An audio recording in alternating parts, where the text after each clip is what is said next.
Okay,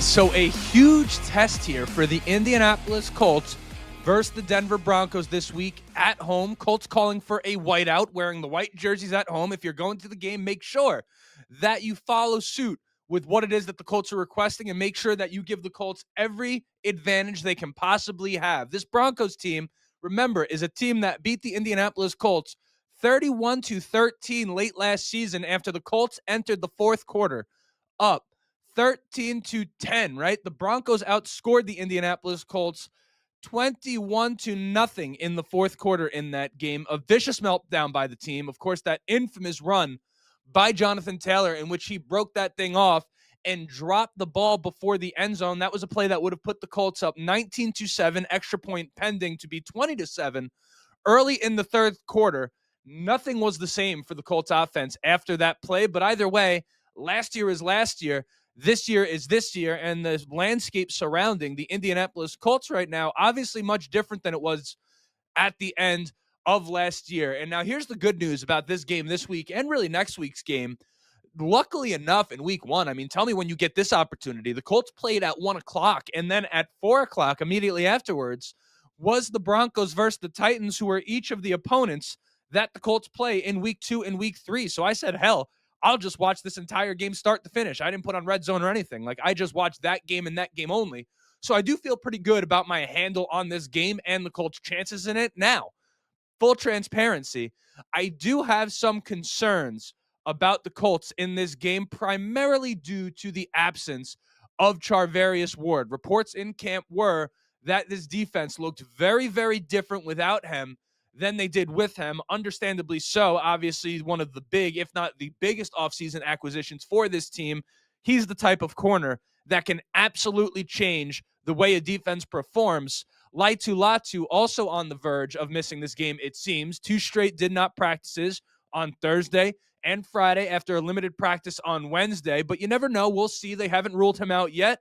I think for week one, or rather, let me correct that. I think for 1 week, I'm far more concerned about the absence of a Charvarius Ward than a Latu. Like, I think the Colts just have much more depth on the defensive line and the defensive end position than they do on the outside at corner, especially when you take into account that there is no Jalen Jones as well for this week and presumably the foreseeable future.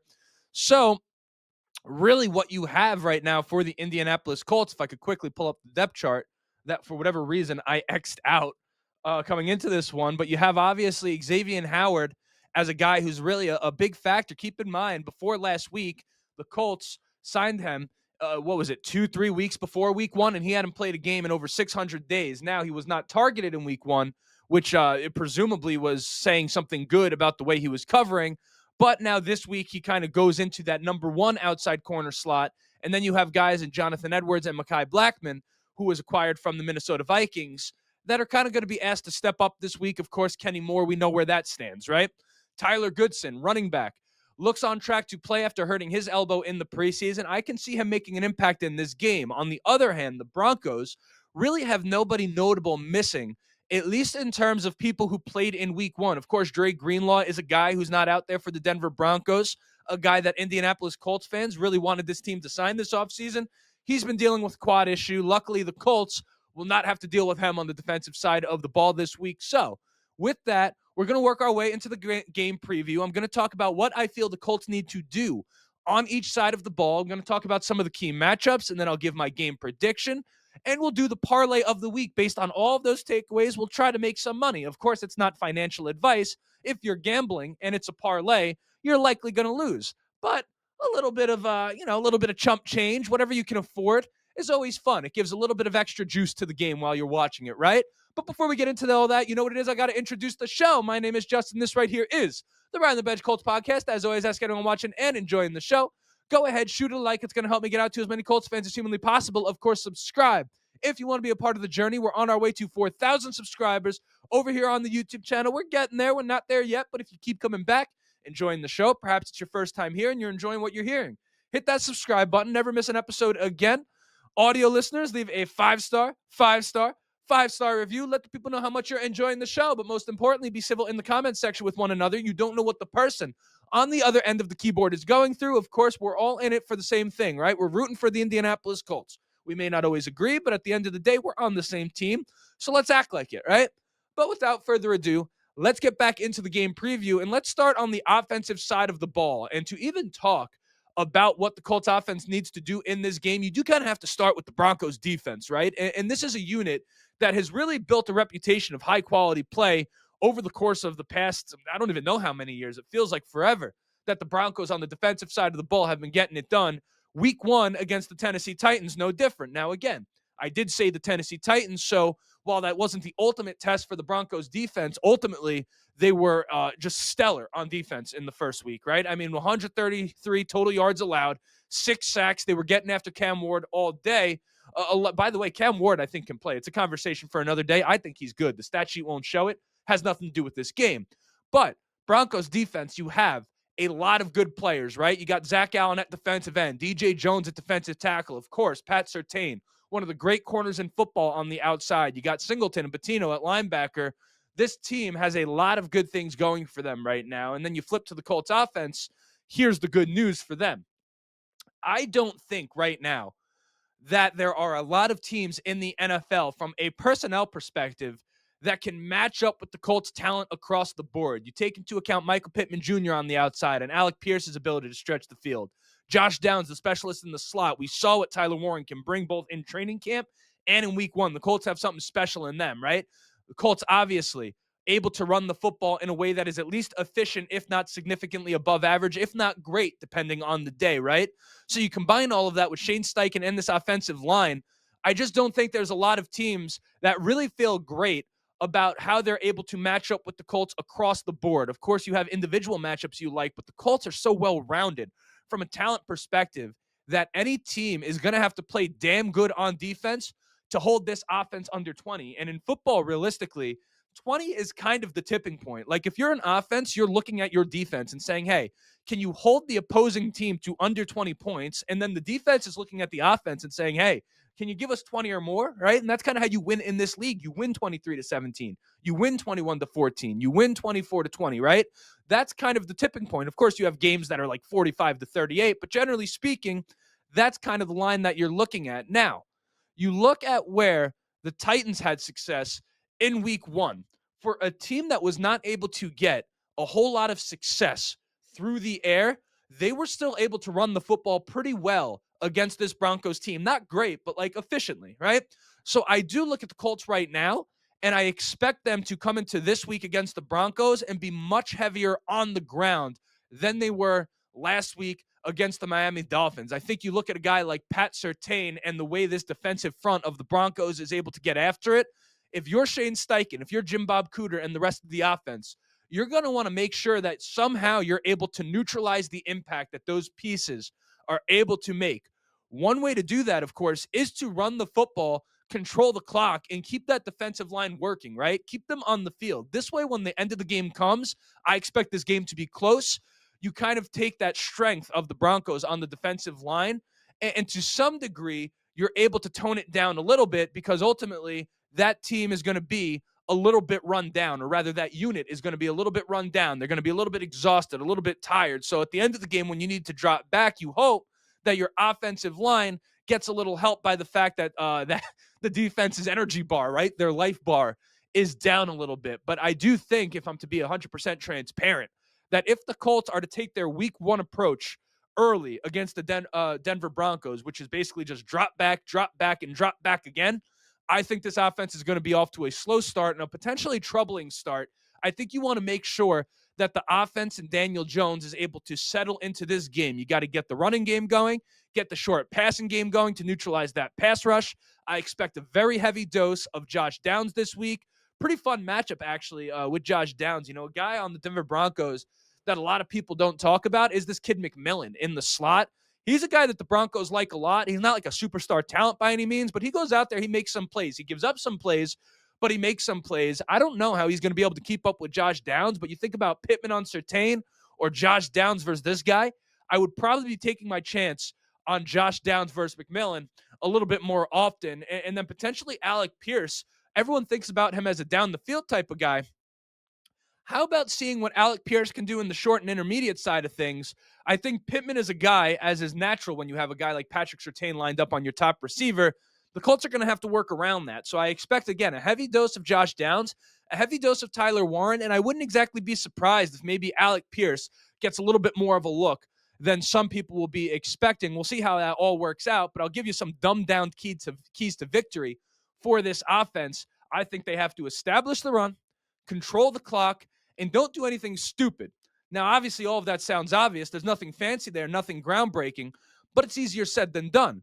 With all of that said, I honestly do think, and this is very rare, like obviously we're all conditioned to love the offensive side of the ball because of things like fantasy football and Madden and whatever it is, right? Like it's for a viewer just funner to watch a great offensive performance. But I do think I'm a little bit more interested to see what the Colts are able to do on the defensive side of the ball against this Broncos offense because right now, obviously, no Charvarius Ward, but Bo Nix in that week 1 game, I'll tell you what, and he's a guy, by the way, I think's a stud of a quarterback, and I thought it was really kind of cool as someone who had no skin in the game against the Broncos last year to kind of see how much he was able to get better and better and better as the year went on. That's exactly what you want to see from a quarterback.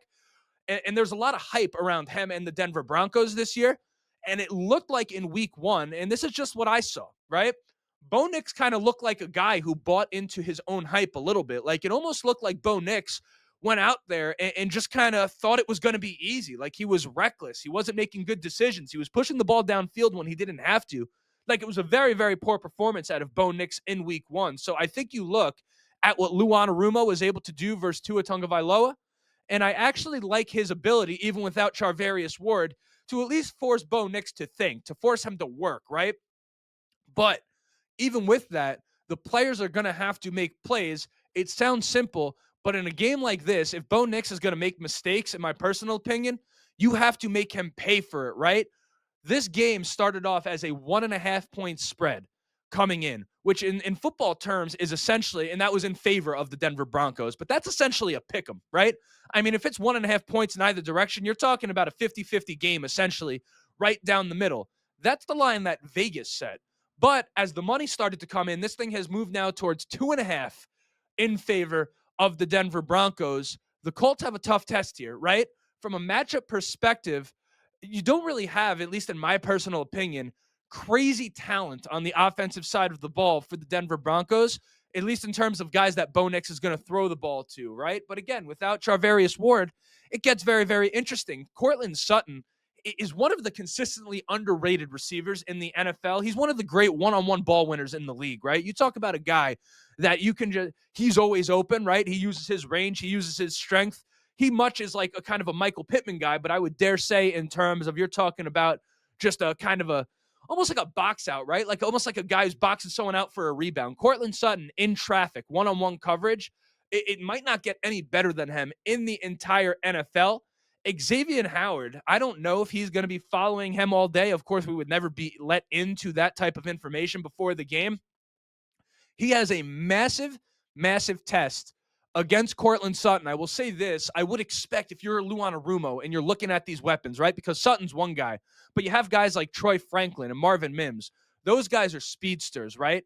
So if Xavier Howard is going to be on someone, even if Sutton is the best receiver and Xavier Howard, again, is still working his way back up to speed, speed is the key word there, right? I mean, Courtland Sutton, as great as he is, isn't going to burn you with blazing speed. So if you're talking about Xavier Howard being able to keep up with the guy in man coverage, let's say if you're to play that or down the field, I think Sutton is kind of the guy you would probably want him lined up a bit more often than guys like Marvin Mims and guys like Troy Franklin. But it's very possible that I'm underestimating an Xavier Howard again. As I said at the top of the show, he was not targeted in week 1 at all. And the Dolphins receivers are amongst the fastest in the league. In fact, you could basically say they're objectively the fastest group in the league between Tyreek Hill and Jalen Waddle. So we'll see how all that works out. Mekhi Blackmon, Jonathan Edwards, Kenny Moore, I think are going to be the guys who get the majority of the responsibility on dudes like Marvin Mims, on dudes like, as I said, Troy Franklin, right? And we'll see. Marvin Mims, I think, is a very good football player. He didn't do much in week 1, but the Broncos kind of like him as a gadget guy. They like him as a down the field threat. They like him as a guy that they could find in space in the short part of the field, right? Maybe have a mesh concept where you have 2 drags and someone sets kind of a pick for a Marvin Mims to get him out in space. Of course, he's a kick return guy too. The Colts had some struggles on special teams in the preseason. Week 1, I thought they did well enough, but we're going to have to see. Marvin Mims is kind of a guy who can break this game. I forget if he had a good game last year, and I think he did. I think Marvin Mims had a very good game against the Colts last year. I might be wrong, but no matter how you look at it, I do think that Lou Anarumo has a very, very tough challenge here in the secondary without Charvarius Ward out there. Now, of course, we're just talking about the passing game. The Broncos have 2 guys in the backfield that I personally think can run that damn thing. It was a bit worried about the Colts' run defense coming into the season overall. Last week, the defensive performance was obviously excellent, but there were some runs that did break through for the Miami Dolphins. They were spread out. They were in spurts, but it did kind of, raise my eyebrows a little bit as to what maybe the Colts would allow on the ground in a game that was much closer. Even Lou Anarumo himself, in his media availability this week, said run fits are going to be a major, major, major emphasis this week against the Denver Broncos, and I think they need to be. This kid, RJ Harvey, we haven't quite seen the best of him. He's arguably my favorite rookie running back this year. That kid has juice. I have him on my fantasy team. I'm stashing him on my bench. Certainly can't play him this week, right? He's got juice. And then Dobbins is a great runner with the football himself, right? Obviously, he's torn his ACL on both sides, but he has been a guy who's consistently been able to be productive in this league. So between the two of them, no matter who's on the field, you have something to worry about in the backfield. And then, of course, Sean Payton is a mastermind on the offensive side of the ball. So I think if the Colts aren't able to create confusion for this offense and kind of force them to play behind the sticks, they could be in for a tough day on the defensive side of the ball. I don't know for sure. Lou obviously known to have strong game plans against quarterbacks, so we'll see. And Bo Nix is a guy who's a young quarterback. He threw 3 picks against Gus Bradley's defense last year and obviously was making terrible decisions in week 1 against the Titans. So we'll see. My keys to victory on the defensive side of the ball for the Indianapolis Colts is to take Bo Nix off his first read, stop the runs on early downs. You definitely want the Broncos in 2nd and 9, 2nd and 12, as opposed to 2nd and 5, 2nd and 4. And then don't allow the big play, right? I think if you're able to do all those things, you're going to be able to force Bo Nix into a spot where he has to push it, which is one of his flaws right now. He hasn't seemed to learn when to take his foot off the gas and to just take what the defense gives him. So I think if the Colts are going to have a good day on defense, the most likely pass is to force Bo Nix into kind of a poor day, into some of those less than favorable situations, and kind of force him to beat them, right? I think if they do that, you'd be surprised with how the Colts are able to do this. Of course, you want them to win the turnover battle as well. Overall, I expect a very, very close and competitive game against the Denver Broncos, but I do genuinely believe that the Colts are going to win this one at home. Don't just say that as a homer. I would express to you when, of course, I'm very, very concerned. I'm concerned in terms of, I guess I'm more curious to see what's going on, but I do think the Colts are going to win. I think the Colts are about to go 2-0. And spoiler alert, from the moment I watched the Colts versus the Dolphins, I actually predicted a 3-0 start. And make no mistake, if the Colts start 2-0 and beat the Broncos this week, they will absolutely go out and beat the Titans next week. But either way, that's next week. This week is this week. And based off of everything I just told you, I'm going to give you my parlay of the week, make a little bit of money. I use FanDuel Sportsbook. Don't have a sponsorship, but I'm just letting you know because the odds are based off of their app, right? So what I have is I have Jonathan Taylor, anytime touchdown. I have Josh Downs, alternate receptions. I have 4+ receptions for Josh Downs, and I have Tyler Warren with 4+ receptions. Did not pick the money line for the Indianapolis Colts, although I think it's a good value at +104. And I did not pick Jonathan Taylor for over 100 yards, despite the fact that I think he's going to go for over 100 yards in this game. But I don't know if it's going to be like 85 yards for Taylor and like 35, 45 for DJ Giddens. Want to kind of see that split one more time this week before I start betting yardage for Jonathan Taylor. So again, Jonathan Taylor, anytime touchdown. Josh Downs, 4+ receptions. Tyler Warren, 4+ receptions. That's +338. You bet $10 on that. You pay for your pizza delivery. So with all of that said, that's the preview against the Denver Broncos. Curious to hear what you guys think. Very, very excited to kind of see what the Colts are able to do in this game. And I think it's a game, again, if I did not make this point clear, I think the defense is not responsible. Everyone's responsible for winning the game. But I think the defense overall is the X factor in this one. Without Charvarius Ward, they're going to have to at least come close to a performance that holds this team under 20 points. If not, I'm not sure I see the Colts scoring more than 23 on this Broncos defense. We'll see, though. And next time you see me, we'll be after the game. Of course, follow me on X at JustinRTBColts. I'll be tweeting all the time during this game. You'll probably get 10, 15, 20 real-time reactions from me from my phone as I watch this game. But until next time, my name is Justin. This right here was the Ride the Bench Colts podcast. Like, subscribe if you have not yet. And as always, go Colts.